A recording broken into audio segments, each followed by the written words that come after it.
Ay, ma'am, maraming salamat po. Thank you po. Ay, shit, teka.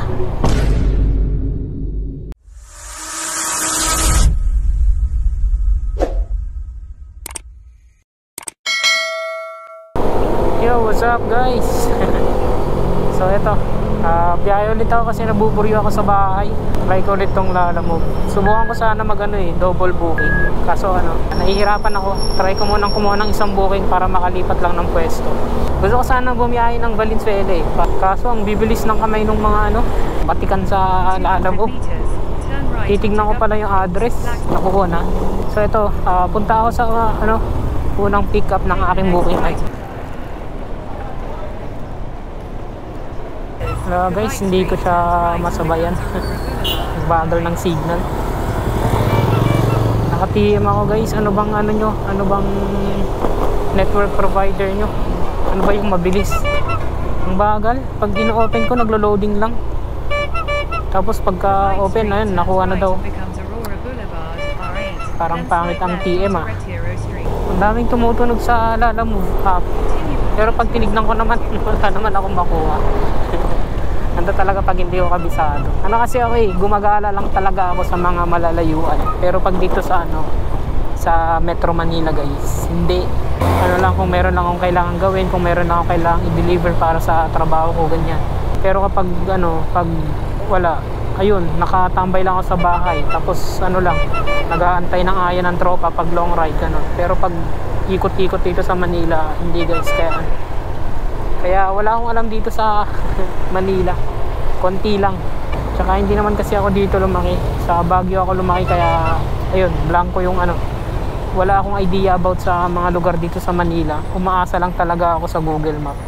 Ang kabisado ko lang is yung mga dinadaanan pag naglo-long ride. Tulad ng Valenzuela, Palas Piñas, yung mga dinadaanan pag papuntang Cabiang, mga pinupuntahan sa Galaan. Kanina hindi ko na naman alam kung magkano yung fare. Paano ba yun? Paano ba tignan yung fare dito? At ang hindi marunong. Pero kaya nagbubuk ng Lalamove papuntang Baguio, ganun. Diretso diretso gala. Pagkakuha ng booking, diretso gala. Parang parang kinuha lang yung Lalamove para kinuha lang yung Lalamove para gumala, para lang malibang yung sarili. Pero magagamayin ko pa rin to, di ba? Nakakagala na ako, tapos kumikita pa ng malaki. Malay mo, mag full time na rin ako dito. Bilisan mo habang blinking.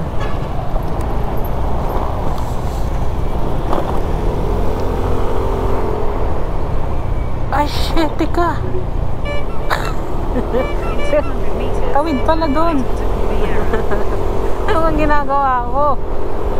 Saan ba ako dumadaan? Pangalawa na to ah. Buti na lang hindi naka-priority itong booking ko. Baka mamaya pinagalitan pa ako kung saan ako napapadpad. Tagal ah. Traffic guys. Ay! Signal light, bossing. Traffic ah. Punta tayo sa kabila. Maluwag. Mas maluwag pa rin sa kanan ah. Kanan. Malapit na, pero terrific lang, terrific.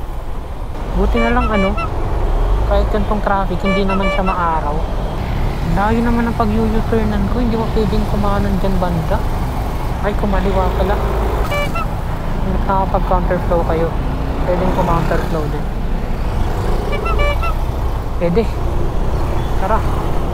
Pero daan-daan, baka may biglang lumabas. Wala naman sana. Sabagay, hindi naman natin alam kung counterflow yung ginawa natin. Eh, walang road markings eh. Pwedeng kumaliwa dito. With caution daw. With caution. With caution. Yun. Hindi tayo nag-U-turn sa malayo. Hello. Hello po. Ma'am, dito na po ako sa harapan ng St. Luke's Medical Center. Pwede dito sa may Valley Parking. Nandito po ako. Ay, sorry.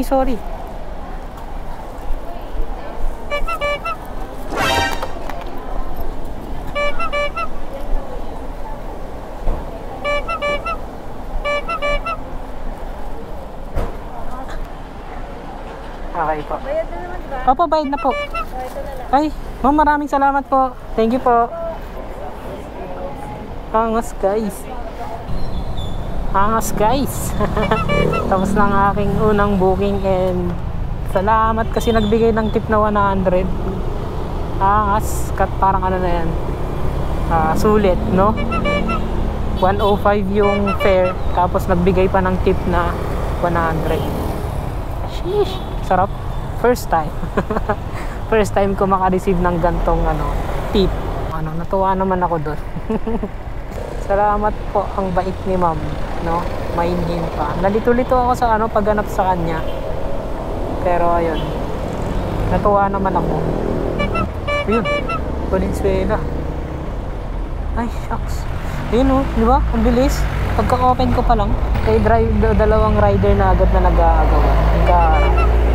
Hindi ako makakuha ng double booking. Ba't ganun ang hirap? Kala ko madali lang.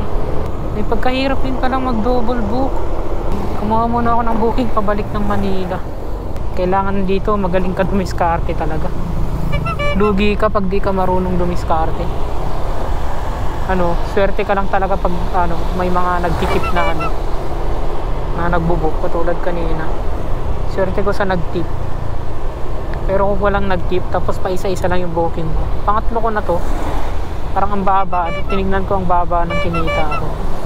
Kaya kung ito yung hanap buhay mo, kung full time ka dito, talo ka pag pa isa-isang booking lang. Mahina pa ako sa diskarte. Siguro yung mga dyan, mga malalakas kumita sa lala mo, pinagtatawanan na yung ginagawa ko pa isa-isa. Ang lala ng booking pa isa-isa, mababa na nga yung fare nila alamove, tapos pa isa-isa ka. Lobat na ako guys. Wait. Kailangan makabitan ko tong motor ko ng charger. Tanungin ko nga muna yung tropa ko kung paano yung diskarte niya ng double booking. Kung kukuha na ba siya agad. Kukuha na ba agad ng dalawang booking guys? Or puntahan mo muna yung nakuha mo and then magabang ka ulit ng isa. Paano ba yung diskarte nyong ganun? Kasi pag nakatambay ako sa bahay, ang daming pa-Valenzuela. So yun, sabay-sabay mong kukunin kahit dalawa lang. Tapos pipikapin mo na lang. Ang problema naman kasi baka pag ganun guys, pagkakuha ko yung isang booking tapos ang dami, tapos pagpunta mo sa pangalawa meron ulit box. Ayun yung problema ko. So ayun guys, na-drop off ko na. Ang problema guys, nalobat na yung cellphone ko. Lala, sayang. Kailangan talaga ng charger. Walang built-in charger ang aking MIUI 125. Kailangan ko muna siyang kabitan. Sayang, pwede pa sana isa to. Sayang ang oras. Alas 5 na. Tapos kung magcha-charge pa ako, sabihin na natin alas 6 ako matatapos. Meron pa rin kayang booking nun guys. Sayang. So ayun guys, sa ngayon dito ko na lang muna tatapusin ang aking vlog. So nakatatlong booking lang ako guys. Na tsambahan ko lang yung kanina, yung unang booking ko dahil meron akong tip. Tuwa talaga ako that time guys. Parang nabuo yung araw ko sa tip na yun. Ang bait nung unang booking ko. So kung lahat ng booking mo ganun, sarap, tiba-tiba ka. So maraming salamat guys kung umabot kayo sa part ng video na to. Sana wag niyong kalimutang mag-like at pa-subscribe na rin dito sa aking YouTube channel. So hanggang sa muli guys. Peace out. I know you told your friend you're not okay, and tell me what's wrong and why you never said you felt that way. And guess you're trying to stay strong and fake a smile until